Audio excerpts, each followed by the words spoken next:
लोग कंटिन्यू करेंगे, ठीक है। हम लोग ध्यान देंगे हम वर्ण विच्छेद, यही टॉपिक था हमारा। तो हम लोग इसमें जो है इसको पढ़ते हैं द्वय संयुक्त। इसको आप लिखते हैं इसे दो हलंत प्लस यो, है ना। तो द्वय संयुक्त यानी इसका मतलब होता है, आपको जस्ट हम उस समय ही बता दिए थे, यानी किसी भी अक्षर में यदि हलंत लगाते हैं, क्या लगाते हैं, वो क्या हो जाता है, आधा हो जाता है। क्या हो जाता है, आधा। यहाँ देखिए ये दो है, इसको आधा तो आप लिख नहीं पाएंगे, और इसमें यो हम इंक्लूड किए यानी जोड़ दिए, ठीक है। तो द्वय संयुक्त हो गया। क्या हो गया, ये द्वय संयुक्त। और ध्यान देंगे बच्चा, ये देखने में भी तो सुंदर नहीं लग रहा है, लग रहा है, तो इसको सुंदर बनाया गया ऐसे करके। समझ में आ रहा है कैसे बनाया गया, सुंदर। तो कहने का मतलब जो है क्या है, द्वय संयुक्त मिलकर ये द्वय संयुक्त हुआ, ठीक है। जैसे यहाँ पर हम लोग लिखेंगे विद्यालय, क्या लिखेंगे, विद्यालय। या इसको जो हम ऐसे भी तो लिख सकते हैं, ये छोटे क्लास में जब होते हैं तो हम लोग को ऐसे लिखा मिलता है विद्यालय, मिलता है कि नहीं मिलता। आगे दूसरा आप लोग इसका वर्ण विच्छेद करेंगे। दूसरा हम लोग लिखते हैं विद्यमान, विद्यमान। या हम लोग लिखते हैं यहाँ पर विद्या, विद्या। हम तीनों का जो है वर्ण विच्छेद करेंगे। करिए, इसको नोट करेंगे, उसके बाद इसको, उसके बाद इसको, ठीक है, ताकि आपको ध्यान रहे।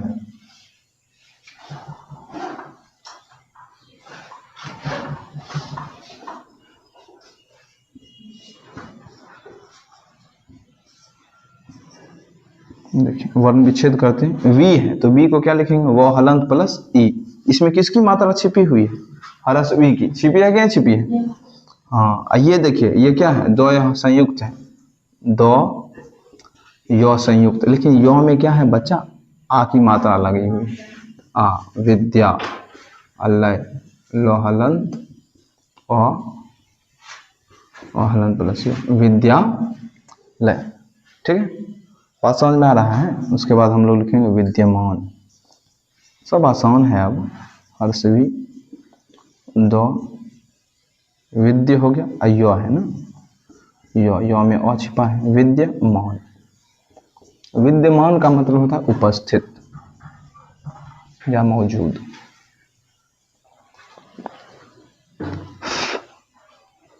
लिखे, ये तो यहां पर हम लिख दिए, इसको मिटा देते हैं।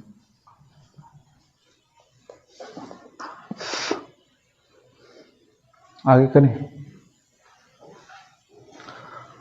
समझ में आ गया। ये देखिए, यानी कुछ ऐसे शब्द होते हैं जिनको देख के जो है लोग कंफ्यूजन में रहते हैं, ये क्या लिखा हुआ है। जैसे हम लोग लिखे प्रसिद्ध, क्या लिखें, प्रसिद्ध, ऐसे लिखते हैं लोग। और इसमें जो है कंफ्यूजन, अगर यदि आपसे पूछा जाए दो आधा इसमें है कि धो आधा है, तो लोग कंफ्यूजन में रहेगा, ये क्या लिख रहा है। ऐसे देखने से लग रहा है ध्वय आधा है, नहीं लग रहा, लेकिन ऐसा है नहीं। प्र सी और ये दो हलंत प्रसिद्ध, इसमें दो आधा है। क्या आधा है, ना कि धो आधा है, ठीक। ध्यान रखेंगे जब इसका हम लोग वर्ण विच्छेद करेंगे। अब लोग ध्यान रखेंगे बच्चा, हम आपको इसके बारे में बता चुके हैं। ये क्या है, पदेन है। क्या है बच्चा, और पदेन का मतलब क्या होता है, पूरा र होता है, पूरा र होता है। यहाँ देखेंगे इसका जब हम वर्ण विच्छेद करें, प हो जाएगा। अगर ये देख ध्यान से, प आधा है, उसके बाद क्या है, और र है, और र में क्या लगा है, ओ। तब ये दो तीनों को जोड़ेंगे तब हमको मेरा जो है प्र प्राप्त होगा, ठीक है। असिद्ध, ये तो आसान हो गया। सी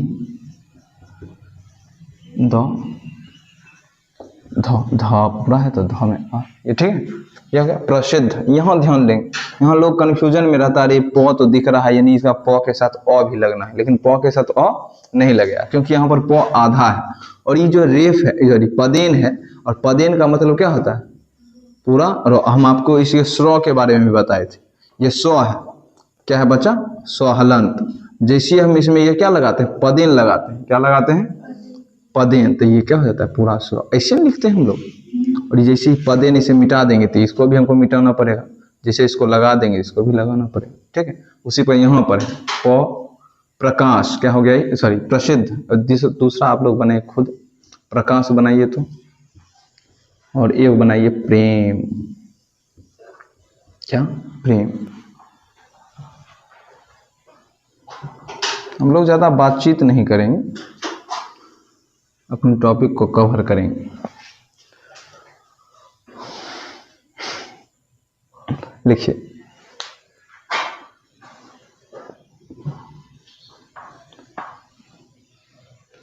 एक दो एग्जाम्पल और लेते हैं। जैसे हम लोग ये अर्पिता बनाइए तो रेफ और पदेन एक साथ हम लोग कंप्लीट करेंगे। अर्पिता वो तो कल हम लोग किए थे, ठीक है, अर्पिता। और जो है जैसे हम आर्य उस दिन कल छोड़ दिए थे कल के वीडियो में, तो हम आर्य भी कंप्लीट करेंगे, ठीक है। आर्य दोनों बनाइए।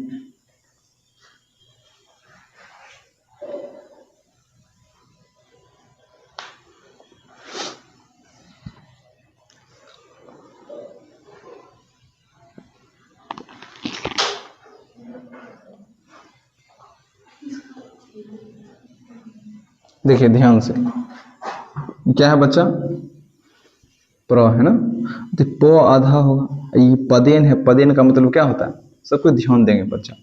और र होता है, पदेन का मतलब क्या होता है, और र होता है, पूरा र होता है, क्या होता है। अच्छा, र को जब आप तोड़ते हैं तो र हलंत प्लस अ लिखते हैं ना, बोलो र, यहाँ लिखेंगे अ, प्र हो गया।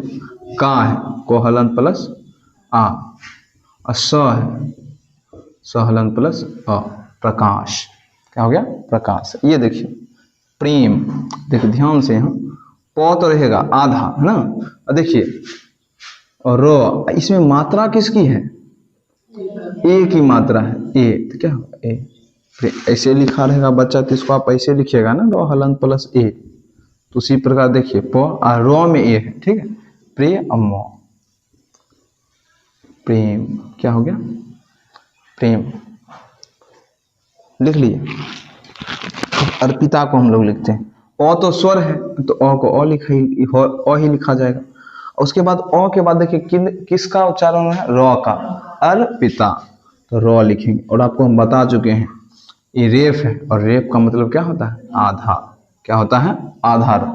अपिता, प ह्रस्व ई, तो में आका, अर्पिता। बात समझ में आ रहा है।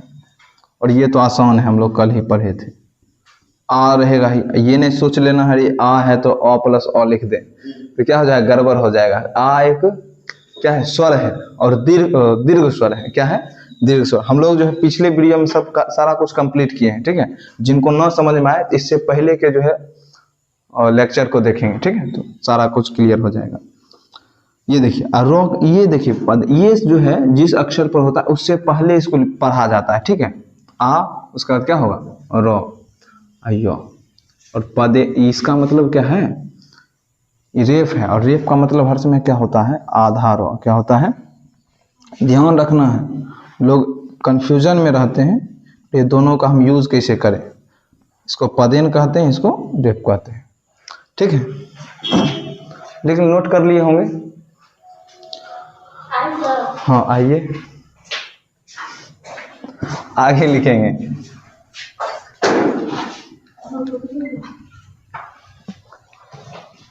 देखिए ध्यान से, हम लोग लिखेंगे अब क्या लिखें, अनुस्वार वाला, ठीक है। जैसे हम लोग लिखें मंगल, क्या लिख दे, मंगल, मंगल लिखेंगे बच्चा, तो म है, और इसमें क्या लगा हुआ है, अनुस्वार। और आपको हम अनुस्वार का नहीं, अंग के बारे में नहीं बताए थे, अंग का ही क्या लिखते हैं, अनुस्वार लिखते हैं। मात्राएं जब से जिसमें हम लिख रहे होंगे तो क्या होगा, अनुस्वार, ठीक। और ग है तो ग, ल, मंगल, क्या, मंगल, ठीक है। अगर जो है आपको कोई क्यूरी हो, कोई परेशानी, तो आप जो है पूछ सकते हैं, ठीक है। और जो वीडियो देखेंगे वो कमेंट में पूछ सकते हैं, ठीक है। और दूसरा कोई एग्जांपल बताइए। दर्शन, देखिए दर्शन कितने आसान सा है, देखने से ही बन जाएगा। द है तो द में अ होगा। देखिए इसके बाद क्या हुआ, द, उसके बाद किसका उच्चारण हो रहा है, र का, तो र आधा होगा। अश अ न, दर्शन। क्या हो गया? और किन्हीं को कुछ पूछना है, पूछो। अच्छा हम लोग ये देखिए ध्यान से, इसको बनाइए तो हम लोग इसको पढ़े हैं। ज्ञानी, जो ज्ञानी पुरुष होता है। इसके बाद जस्ट एक छोटा सा और पढ़ेंगे, उसके बाद जो है संधि हम लोग जस्ट शुरू कर लेंगे अभी ही, ठीक है। बहुत इंपॉर्टेंट है एग्जाम में। चाहे हिंदी पढ़ें, संस्कृत पढ़ें, या उर्दू के स्टूडेंट जो है हिंदी पढ़ें, ठीक है। शाम में 4-4 नंबर का आता है, ठीक है। ज्ञानी आप लोग को समझ में आ रहा होगा। ज्ञ देखिए, देखिए ज्ञ को आप क्या लिखते हैं, ज हलंत प्लस य, ठीक है। ये क्या है, इसको तो अ लिखते हैं ना। ये देखिए आ की मात्रा है, ये तीनों जब मिलेगा तो क्या होगा, ज्ञा। क्या होगा, ज्ञा। और ये लास्ट में हो जाएगा नी, ज्ञानी, ठीक है। समझ में आ रहा है? बस छोटा सा एक कंसेप्ट है, उसके बाद संधि, ठीक है। और कोई कंफ्यूजन हो तो आप जरूर पूछिएगा, ठीक है। हम भरसक प्रयास करें सबका निदान हो, समाधान हो, ठीक है। जैसे यहाँ पर देखिए बच्चा, कहीं कहीं हम लोग जो है कंफ्यूजन में रहते हैं। विद्वान, क्या इसमें भी कंफ्यूजन नहीं है? देखो ध्यान से, इसमें भी दो आधा है कि वो आधा है, गड़बड़ होगा कि नहीं होगा? जो भी देखेगा करे ये तो वो आधा है, क्या आधा है, लेकिन ऐसा है नहीं। देखिए इसको आप ऐसे भी लिखते हैं, विद्वान। देखिए विद्वान, क्या विद्वान। इसका हम लोग बनाएंगे वो, इसमें ह्रस्व ई, दो। ये क्या है, दो तो आधा रहेगा ना बच्चा, वो है वो में क्या है आ, विद्वा, और नो हलंत प्लस और क्या हो गया, विद्वान। क्या हो गया, विद्वान, ठीक है। और कोई एग्जाम्पल है?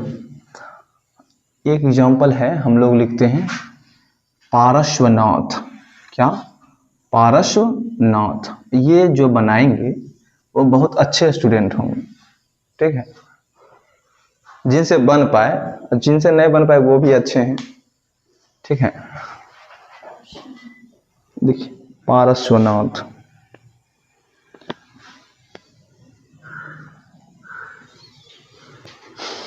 पारश्वनाथ। हम लोग एक दो एग्जाम्पल और लिखते हैं, तब तक आप इसको कंप्लीट करिए।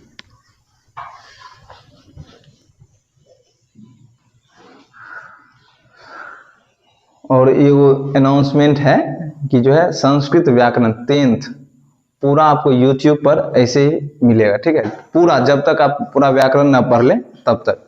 और आप, हम शुरू कर रहे हैं बुक भी, ठीक है। संस्कृत 10th में जो 14 चैप्टर हैं, पीयूषम का 14 चैप्टर लाइन बाय लाइन शुद्ध रूप से आपको इसमें मिल जाएगा, ठीक है। और जो स्टूडेंट पढ़ना चाहते हैं वो ज्वाइन करेंगे, ठीक है। आगे यहाँ देखिए पारश्वनाथ हो गया, इसको हम लोग पहले कर लेते हैं, उसके बाद हम लोग आगे लिखेंगे। प है, और इसमें क्या छिपा है, आ, पा हो गया।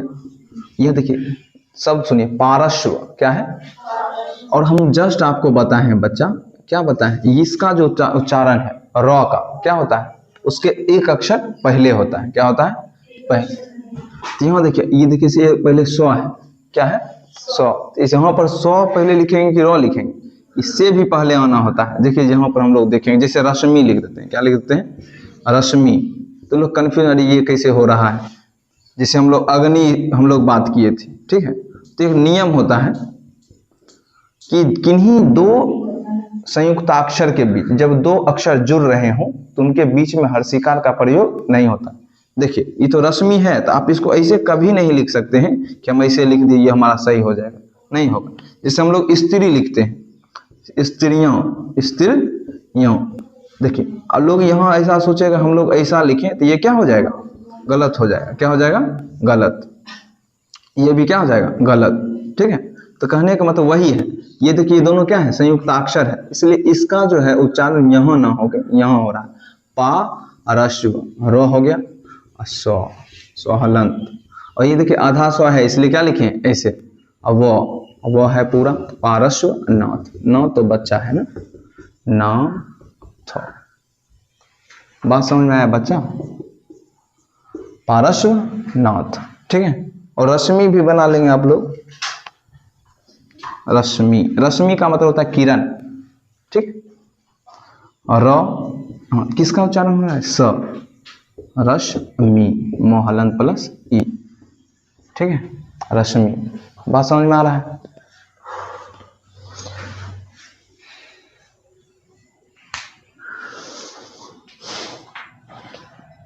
रश्मि रथी दिनकर जी का लिखा हुआ बुक है ना। और कुछ है? बस हम लोग कंप्लीट रहने देते हैं। यानी अगर आपको इससे कुछ पूछना है, जिन शब्दों का आपका वर्ण विच्छेद आपसे ना हो पाए, तो आप कमेंट में पूछ सकते हैं। हम क्लास में आए तो क्लास में पूछ सकते हैं, ठीक है। हम लोग न्यू चैप्टर शुरू करेंगे, इसको मिटा दें। और सारे बच्चे ध्यान से, ये जो है बोर्ड का, बिहार बोर्ड या किसी भी बोर्ड का सबसे मजेदार चैप्टर माना जाता है। इससे पूछता है प्रश्न, अच्छा है ना। यदि आप संस्कृत में एग्जाम दे तो 4 प्रश्न निश्चित है, और हिंदी में एग्जाम दे तो 4 प्रश्न निश्चित है। 4 4 8, 8 नंबर तो इससे निश्चित हो गया, ठीक है। लिखिए संधि, ठीक है। देखिए संधि का मतलब होता है जोड़ना, क्या होता है? या मिलना। देखिए संधि होता क्या है, देखेंगे। दो वर्णों के मेल से, दो वर्णों के मेल से जो परिवर्तन होता है, जो परिवर्तन, यानी आप किताब में देखेंगे तो विकार लिखा, जो विकार उत्पन्न होता है उसे क्या कहते हैं? संधि कहते हैं। लेकिन हम लोग परिवर्तन लिखते हैं, विकार हमको नहीं ठीक लगा इसलिए परिवर्तन।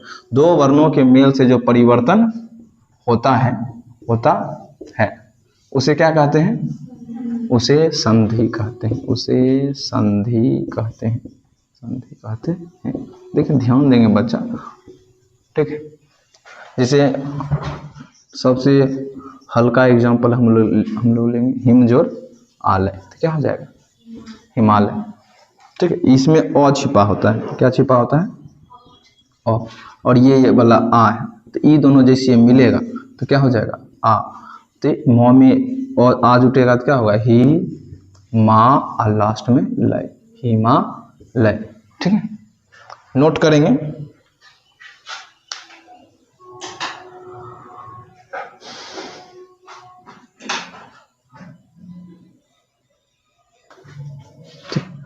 अब हम लोग संधि के डिवीजन पर आएंगे, संधि कितने प्रकार के होते हैं, ठीक है। यहाँ देखें, संधि 3 प्रकार के होते हैं। संधि कितने प्रकार के होते हैं?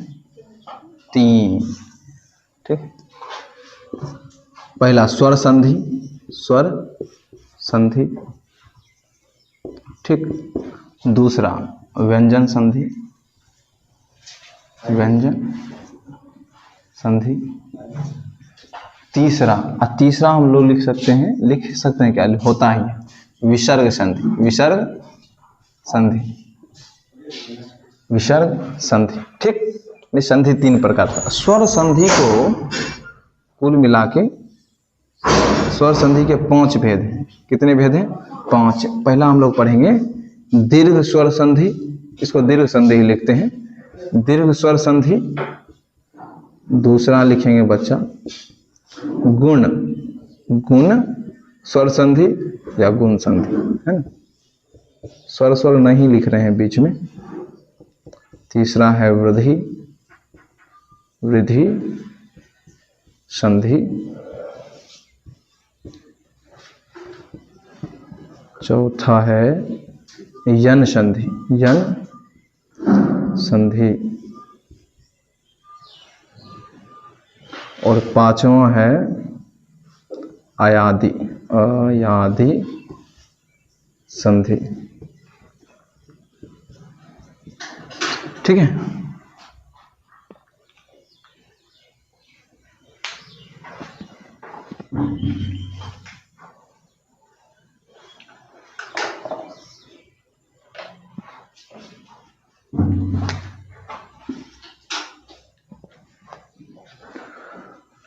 नोट करेंगे और स्वर संधि हम लोग पढ़ना शुरू करेंगे, ठीक है।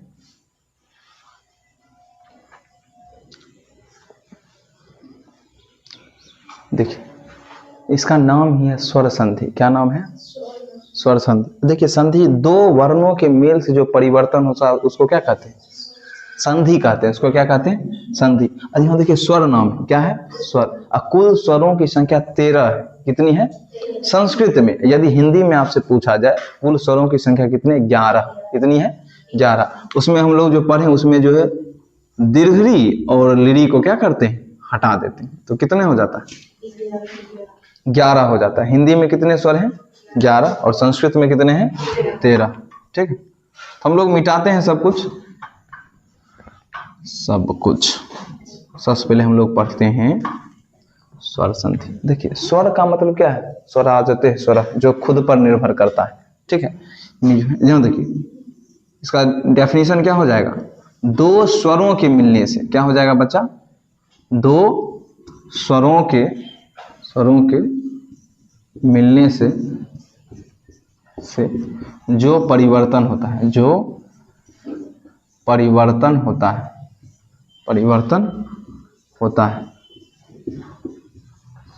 है उसे क्या कहते हैं?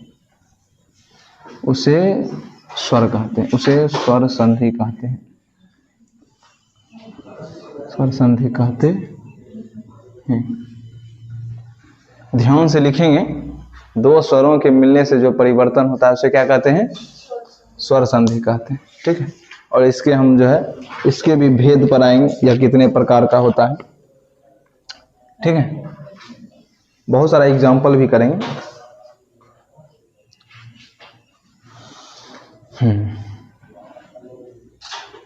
यहाँ देखें स्वर संधि में हम लोग फर्स्ट पढ़ लेंगे दीर्घ स्वर संधि। अच्छा एक बात बताइए आप लोग, हम आपको जो है स्वर पढ़ा रहे होंगे, उस समय आपको पढ़ाए थे। एक होता है ह्रस्व स्वर और एक होता है दीर्घ स्वर, नहीं बताए थे? ह्रस्व स्वर क्या होता है और एक पुल्लिंग स्वर भी बताए थे, उसका तो हम लोग यूज अभी नहीं करेंगे। ह्रस्व स्वर होता है जिसको उच्चारण में कम समय लगता है, क्या कम समय या अल्प समय लगता है, उसको ह्रस्व स्वर कहते हैं। और ह्रस्व स्वर से ज्यादा जिसमें समय लगता है उसको क्या कहते हैं? दीर्घ स्वर। जिस ह्रस्व स्वर में क्या आ गया था? ओ आ गया था, ह्रस्व भी आ गया था, ह्रस्व उ आ गया था, और उसके बाद जो है री आ गया था। उसके बाद जो है हम लोग लिरी पढ़ लिए थे, ठीक है। ये 5 हो गया। 5 क्या हो गया? ह्रस्व स्वर। लेकिन हम लोग जो है हिंदी में पढ़ेंगे तो ये लिरी क्या हो जाएगा? गायब। यानी कुल स्वरों की संख्या कितनी हो जाएगी? 4 ह्रस्व स्वरों की संख्या। और दीर्घ में क्या हो गया? आ हो गया था, दीर्घ ई, दीर्घ उ और दीर्घ री, ठीक है। और ए आई ओ औ।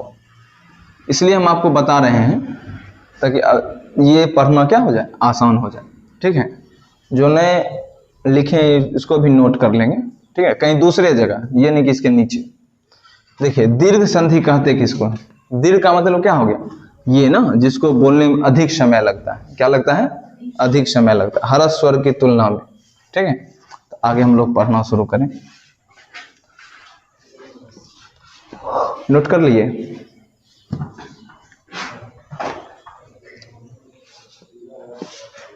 नोट नहीं किए तो बगल से कर लेंगे, ठीक है।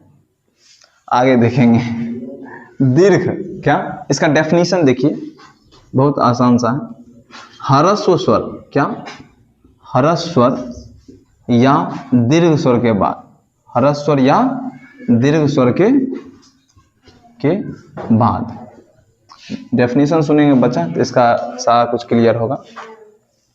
ह्रस्व स्वर या दीर्घ स्वर के बाद पुनः का मतलब होता है दोबारा इसको कहते हैं।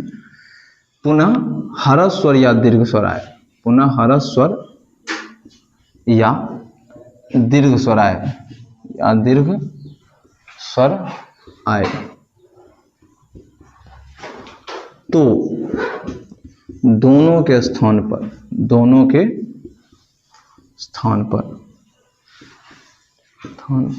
दीर्घ हो जाता है। क्या हो जाता है?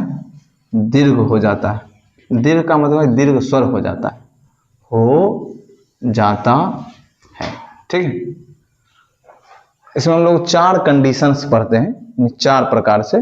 ठीक है, हम लोग 3 पढ़ेंगे पहले, और जब 4th पढ़ेंगे स्पेशल केस में। ठीक है, स्पेशल केस आपको पढ़ाया जाएगा, ध्यान दीजिए। इसको डेफिनेशन लिख लिए होंगे आप लोग, जल्दी जल्दी लिखेंगे। इसमें नंबर 1 लिखेंगे।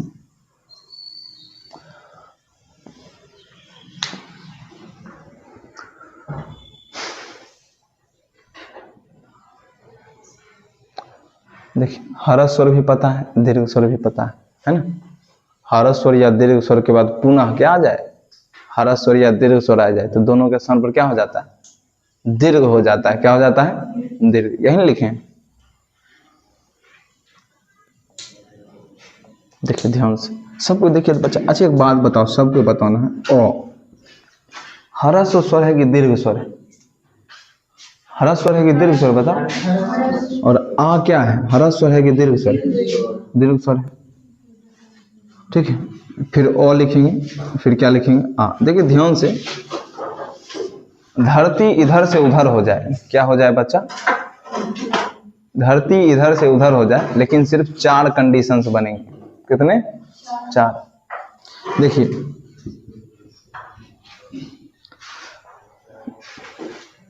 ठीक है, देखो ध्यान दो, ओ आ है, ओ आ, यानी हम जस्ट अभी देखिए डेफिनेशन क्या, ह्रस्व स्वर या दीर्घ स्वर के बाद क्या आ जाए, ह्रस्व स्वर या दीर्घ स्वर। ये ह्रस्व स्वर है, ह्रस्व स्वर के बाद ह्रस्व स्वर आ जाए, क्या आ जाए, ये क्या है, दीर्घ स्वर। दीर्घ स्वर के बाद या ह्रस्व स्वर आ जाए, क्या आ जाए, या ये क्या, ह्रस्व स्वर, ह्रस्व स्वर के बाद दीर्घ स्वर आ जाए, क्या आ जाए, दीर्घ स्वर। या दीर्घ स्वर है, दीर्घ स्वर के बाद दीर्घ स्वर ही क्यों ना आ जाए, तो सब के स्थान पर क्या हो जाएगा बच्चा, आ, यानी दीर्घ हो जाएगा। ये में ओ दोनों मिलकर क्या हो जाएगा, आ प्लस ओ क्या हो जाएगा, आ।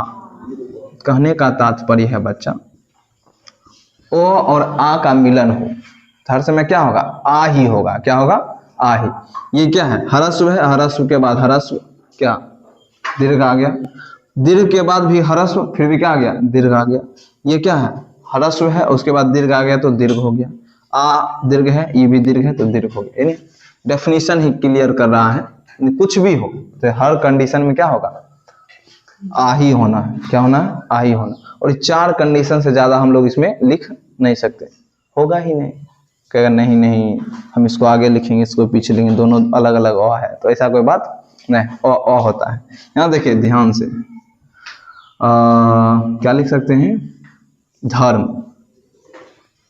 धर्म लिखें तो अभी तो हल्का हल्का लिखते हैं, क्या लिखें,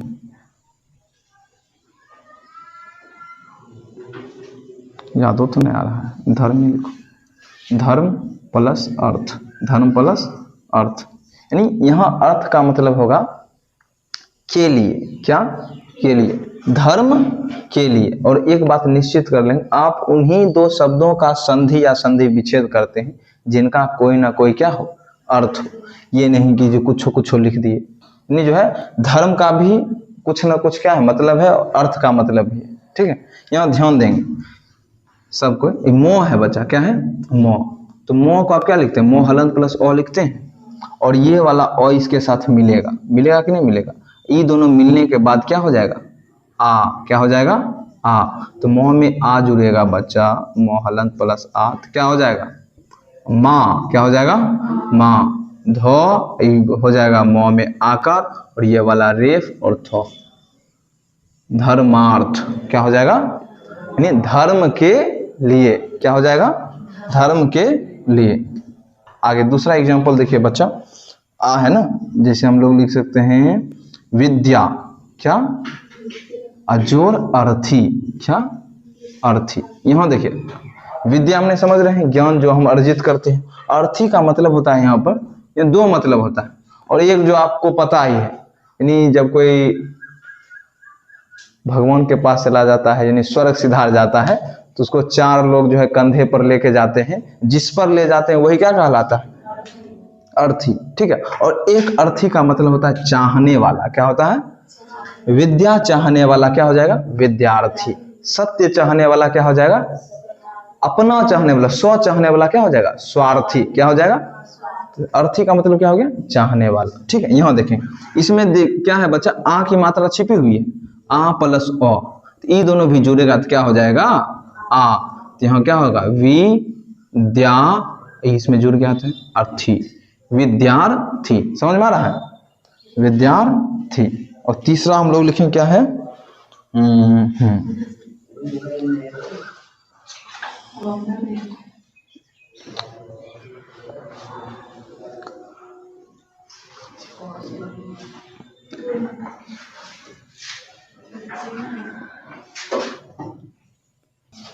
देखिए विद्या प्लस अर्थी विद्यार्थी हो गया। तो अगला एग्जांपल लिख सकते हैं बच्चा, क्या लिख सकते हैं हम लोग? जस्ट लिखे हैं हिम जोर आलय। हिम जोर आलय। हिम का मतलब बर्फ और आलय का मतलब घर, यानी बर्फ का घर। यहाँ मो है बच्चा, देखो मो। मो में क्या आता है?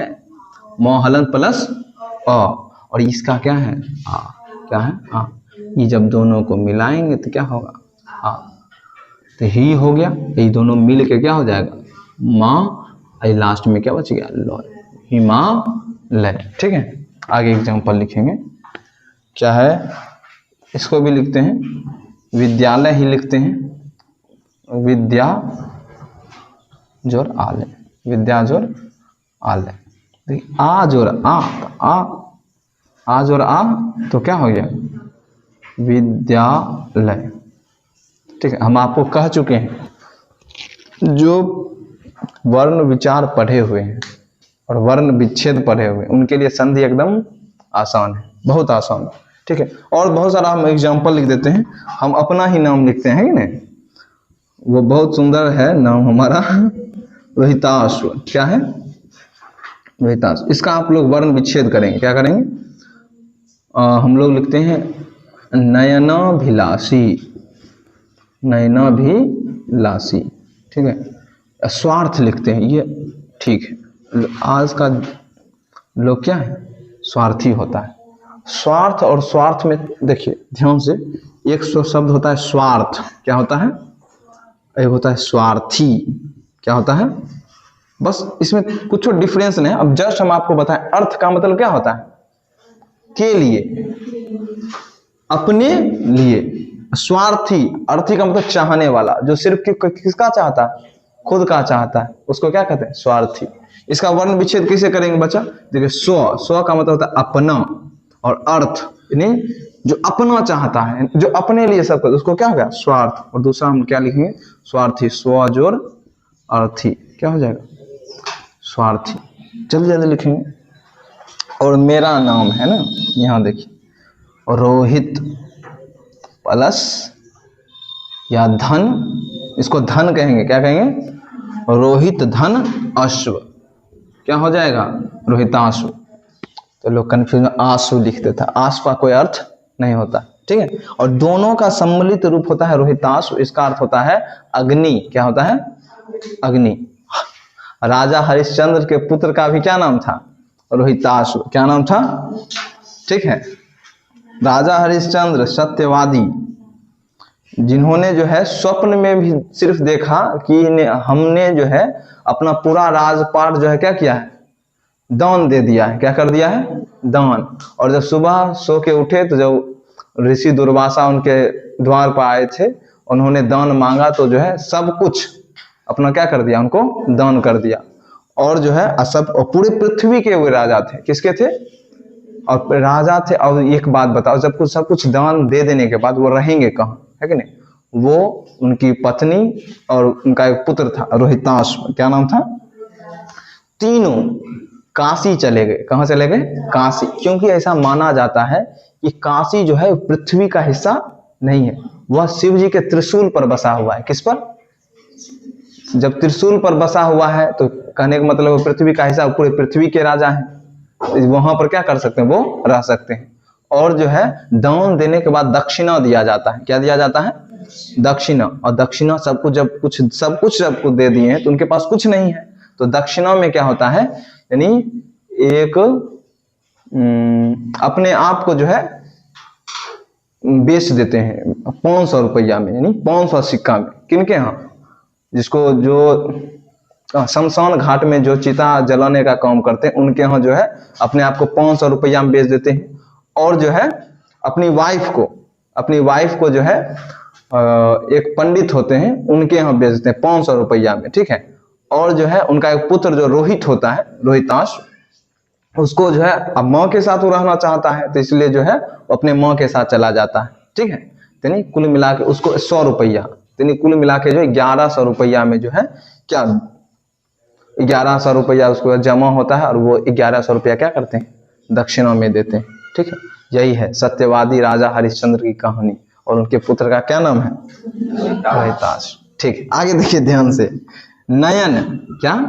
नयन जोर अभिलाषी, नयन जोर अभिलाषी, ठीक है। और ये है स्वार्थी, ऊपर तो लिख दिए ना स्वार्थी, यहाँ पर इसको मिटा देते हैं, ठीक है। स्वार्थी, लोग स्वार्थी ही होता है ना। आगे देखिए, मेरा स्वार्थ सब सिर्फ आप लोगों से यही है, ठीक है। सबका स्वार्थ है, स्वार्थ नहीं है। मेरा लोभ, सबसे बड़ा लोभ यही है, आप कोई भी सब्जेक्ट कहीं पढ़िए, डजंट मैटर, लेकिन जो है संस्कृत सिर्फ आप हमसे पढ़िए, ठीक है। यही मेरा क्या है? लोभ है, ठीक है, जिसको आप स्वार्थ भी कह सकते हैं। मिटाए हम लोग इसको। एग्जाम्पल हम लोग इसका बहुत सारा लिखेंगे, है कि नहीं, और आपको होमवर्क भी दे दिया जाएगा, ठीक है। आप संधि में कोई भी संधि, ठीक है, धरती पर हो चाहे वो पाताल में हो, कहीं से खोज के लाना है और पूछ लेना है, ठीक है। ये नहीं कि एक स्टूडेंट पूछ रहा था, अच्छा बताइए इलायची का क्या होगा संधि विच्छेद, है कि नहीं। तो ऐसा नहीं करना है, जिसका हो उसी का पूछना है, अपने मन से कुछ नहीं पूछ लेना है, ठीक है। आप लोग इसको घर से बना के लाएंगे, ठीक है। सत्याग्रह, लोकाभिराम, लोकाभिराम, और जो है देखिए पेन चेंज करें, लोकाभिराम के बाद लिखते हैं सत्यार्थी, सत्यार्थी, ठीक है। और जो है हम लोग लिखेंगे, ना बने तो हम लोग सारा कुछ बताएंगे, कल बताएंगे, ठीक है, अगले वीडियो में। सत्यार्थी, उसके बाद लिख सकते हैं आप क्या लिखेंगे, एग्जाम भूल जाते हैं एग्जाम्पल। शुक्राचार्य, शुक्राचार्य, धर्माचार्य, धर्माचार्य, विक्रमादित्य, विक्रमादित्य। अब जितना स्पीड में लिख सकते हैं बच्चा, है कि नहीं, ये होमवर्क है, इस सबको हम मिटाते हैं। विक्रमादित्य, उसके बाद हम लोग लिख सकते हैं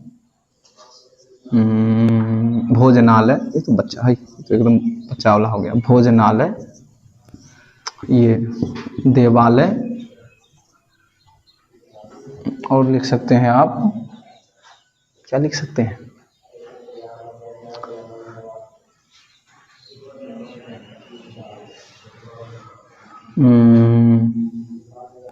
अभी देखिए ध्यान आया, अमराधिपति, अमराधिपति, ठीक है, अमराधिपति, धर्मार्थी, धर्मार्थी। इस सब को घर से बना के लाना है, ठीक है। कितना हुआ? 10। 10 से क्या होगा, ठीक है, बस रहने देते हैं, ठीक है। हम लोग मिलेंगे अगले दिन, ठीक है। सबको धन्यवाद। खत्म।